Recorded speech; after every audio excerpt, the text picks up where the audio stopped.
I'm sure you don't need me to tell you that failure is the greatest teacher. For sure, that sounds cute, would look good as a background on your phone or as a t-shirt. But obviously, if you just continue to fail over and over again in your life, then failure is not the biggest teacher. Failure is just a poor habit that you have gotten into and have created a repetitive cycle that you now can't break out of. But if harnessed correctly, failure can become your greatest asset. The same way James Dyson failed over 5,000 times before creating the first bagless vacuum. The same way Colonel Sanders was rejected over 1,000 times before finally being able to license his chicken recipe. The same way J.K. Rowling was rejected 12 times before finally getting her manuscript of Harry Potter published. The same way Elon Musk failed the first 3 rocket launches with SpaceX, almost bankrupting the company. All of these people failed and were rejected multiple times, and now they are huge successes because they learned from their failures. But then there's people like me, and probably you, who failed, and what did we do?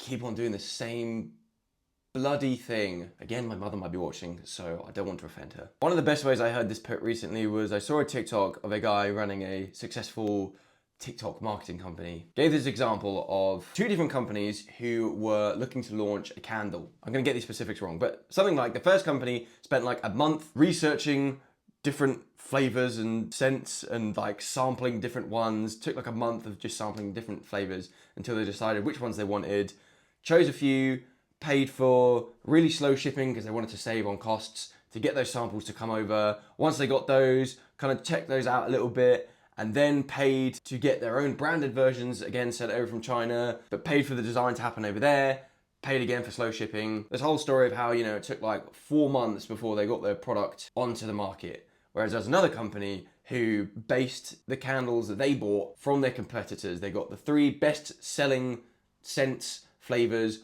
ordered those over on faster shipping. Whilst those were coming over from China, they bought labels from a designer locally. Those labels came, so as soon as they got their samples, they just slapped a label on, put those out to market to see what people thought, and you know, they had those up within 2 weeks. So one company took 4 months to do the same thing, and one company did in 2 weeks. Which company is the winner here? And the twist was both companies were failures, because the candle market is oversaturated and you're obviously not going to be able to break into that. But the company who did it in 2 weeks learned what the company learned in 4 months in a much shorter time frame, and they're now going to be able to repeat this process, testing and trying out new things, whilst this person over here is still trying to sell candles. I was once fortunate enough to be in a room with Stephen Bartlett as the speaker, and the way he put it was, and I'm going to have to read my notes here, failure is feedback, feedback is knowledge, and knowledge is power. But you can break that cycle if failure equals feedback, but you ignore that feedback and just start trying stuff based on, I don't know,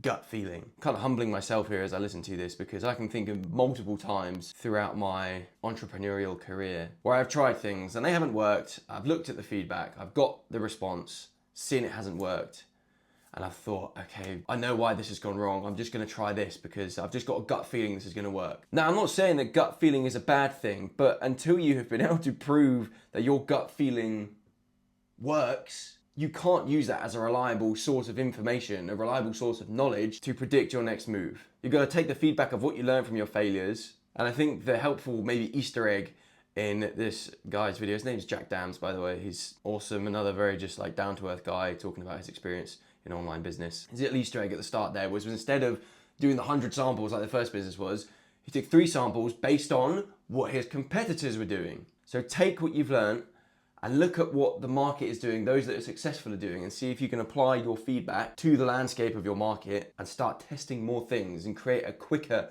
feedback loop. Now, obviously, one of the best ways to do this is to learn from the people who have made the failures and the mistakes already, so that you don't have to make those mistakes. And as I say, I've been doing this for long enough now. I know I look about 12 years old, but I am older than that, I promise. And I have made plenty of mistakes, ones that have cost me a lot of time, ones that have cost me a lot of money and sanity. And I've learned a lot of things which I have put into a mentorship group, which you are free to get involved in if you would like, so you can learn from my mistakes rather than having to make them yourself. It is a paid mentorship, and you may have only just seen my beautiful little baby face for the first time. So if you need a little more time to figure out who I am, I also have in the description of this video a link to 45 quick diluted tips that I have learned over the last few years of my business. Simple and effective tips that you can apply to your business today. And all I ask for in exchange is your email. Now, I'll be honest, I'm kind of run out of material here. I did not have enough time to plan this video, but I made a promise to myself to be more consistent in my content output because of a previous failure that I had learned from. This is about the third or fourth time that I have launched my YouTube career. Each time only putting out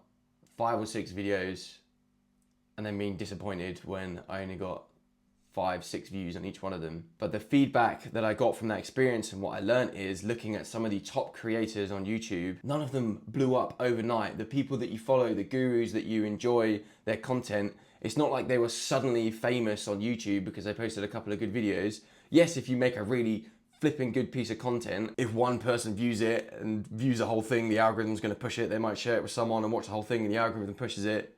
If you make a really seriously good piece of content, sure. But the biggest common factor in all of the big players in the business space, in the YouTube space, just because I'm here right now, is the consistency. If I had just continued posting the first time I tried on YouTube, I managed to do that once a week. It was probably like 2 years ago I did that. 2 years, once a week, 100 plus pieces of content, I'd probably be making a few quid off of YouTube by now. And I almost fell for that trap again. Another popular quote, ideation around failure is the idea of insanity. Insanity being trying something multiple times and expecting a different outcome. I cannot just expect that after 6 videos, once again, I'm gonna suddenly have 1,000 views because my content is so much better. I think my content probably is better than what it was the first time, the second time I tried this. But that's not the point. Consistency is the point. If something in your business, your career, your life is going wrong, take a look at it and diagnose why you think that is.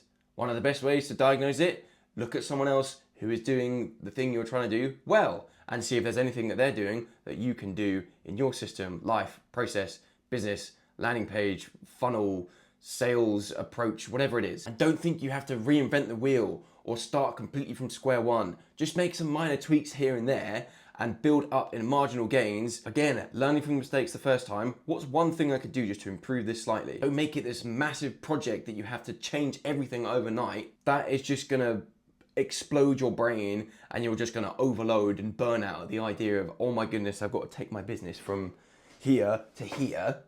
Thinking about a frame here. Just start from here to here. And then next week, here to here. And then next week, here to here. And then next week, here to here. And eventually, you'll get to there. But if you try to go from here to here straight away, chances are you're just gonna look at that and think, holy crap, what am I supposed to do? And then just ignore it. Trust the process. Try more stuff, test more stuff, fail more things, learn from the feedback. There's another failure quote. Fail fast and fail forward. Stephen Bartlett again, I think. Though it might not, I don't know. Fail lots. Try things, but do them in like a big quantity, as much of a quantity as you can, so you can get as quick a feedback loop as possible, so you can learn from that and fail again. Yeah, that's all I have to say really. If for whatever stupid reason you decided to stick around till the end of this video, because I feel like I've just been repeating myself for the last 20 minutes, this video here should hopefully be a little bit more productive and a little bit more well structured. So watch that. That'll be much more interesting than this random rant that I've just been on for the last few minutes. Sorry for wasting your time. I love you. Please subscribe.